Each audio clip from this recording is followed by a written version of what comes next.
भंडारा जिल्ह्यातील तुमसर तालुक्यात एका ढाबा चालकाचा विवाह काही दिवसापूर्वी गोंदिया जिल्ह्यातील एका तरुणीशी पार पडला होता। लग्न होऊन संसार सुरू झाल्यानंतरही त्या विवाहितेला तिचा लग्नापूर्वीचा प्रियकर सतत फोन करून मेसेज करून मानसिक त्रास देत होता। या त्रासाला कंटाळून आणि असह्य होऊन तिने अखेर हा प्रकार आपल्या पतीला सांगितले। हे ऐकून संतप्त झालेल्या पतीने पत्नीला त्रास देणाऱ्या प्रियकराचा कायमचा काटा काढण्याचा निर्धार केलाय।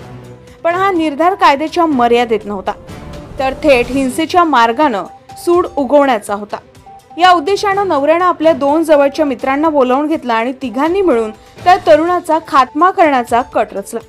एक पिस्तूल, 2 जिवंत काडतुसे घेऊन हे तिघे गोंदियाच्या दिशेने रवाना झाले। मात्र वाटेत लाखणी तालुक्यातील माणेगाव येथील पाल ढाब्यावर काही वेळ विश्रांतीसाठी थांबले। हा क्षण त्यांच्या आयुष्यातला टर्निंग पॉइंट ठरला। स्थानिक गुन्हे शाखेच्या पथकाला मिळालेल्या गोपनीय माहितीनुसार त्यांनी त्या ढाब्यावर कारवाई केली। पोलिसांना पाहून कारमध्ये बसलेल्या तिघांनी गोंधळ घालण्याचा प्रयत्न केला। पिस्तूल लपवताना झालेल्या झटापटीत एक गोळी चुकून सुटली, मात्र सुदैवाने कोणीही जखमी झालं नाही।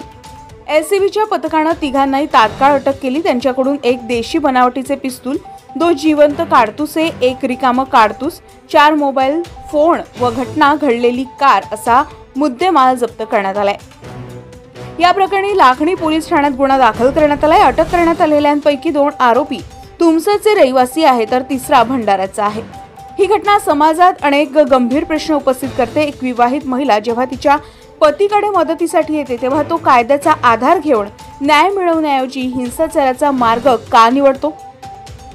एका महिलेच्या प्रतिष्ठेचा, तिच्या सन्मानाचा मुद्दा असला तरी हातात पिस्तूल घेणं आणि जीव घेण्याचा विचार करणं हे कोणत्या न्यायव्यवस्थेचे लक्षण आहे? आपला कायदा, आपली पोलीस यंत्रणा महिलांच्या त्रासदायक प्रकरणांवर कारवाई करण्यात अपयशी ठरत असल्यामुळे सामान्य माणूस कायदा हातात घेतोय का? दुसरीकडे लग्नानंतरही कोणत्याही महिलेचा एक्स प्रियकर तिला फोन करून मेसेज करून पुन्हा नातं निर्माण करण्याचा प्रयत्न करत असेल तर गुन्हेगार स्वरूपाचाच प्रकार आहे। अशा घटनांमध्ये महिलांनी पोलिसात तक्रार करायला घाबरू नये, तर पोलिसांनी अशा तक्रारीवर तात्काळ आणि प्रभावी कारवाई केली पाहिजे। अन्यथा समाजात अशा खासगी सुडाच्या हिंसक कथा वाढत जातील। या घटनेत पोलिसांनी वेळेत कारवाई केल्याने एक संभाव्य खून टळलाय। पण प्रश्न इतकाच नाही, प्रश्न हा आहे की समाजात नैतिकता, कायद्यावरील विश्वास आणि आत्मसंयम याचं प्रमाण इतकं कमी का होतंय? प्रेमात फसवणूक झाल्यावर किंवा त्रास झाल्यावर कायद्याच्या मार्गाने जाता थेट बंदुका उचलणाऱ्या तरुणांची मानसिकता कुठून तयार होते? ही बातमी केवळ पोलीस कारवाईपुरती मर्यादित नाही, तर ती समाजाचा आरसा दाखवते। प्रेम, लग्न, अपेक्षा, फसवणूक, त्रास आणि त्यातून निर्माण होणारा संताप याचा शेवट जर पिस्तूल आणि रक्तपातात होणार असेल तर आपण एक सामाजिक संकट ओळखायला हवं। ही वेळ आहे विचार करण्याची, सुडाचा मार्ग सोडून कायद्याच्या रस्त्याने न्याय मिळवण्याची। कारण गुन्ह्याचा मार्ग घेतल्यावर सगळ्यांचं आयुष्य उद्ध्वस्त होतं, मग तो प्रियकर असो, पती असो की पत्नी। गजा महाराष्ट्र 24 न्यूज करता रश्मित रामटेके सोबत संदीप पडारे, तुमसर, भंडारा।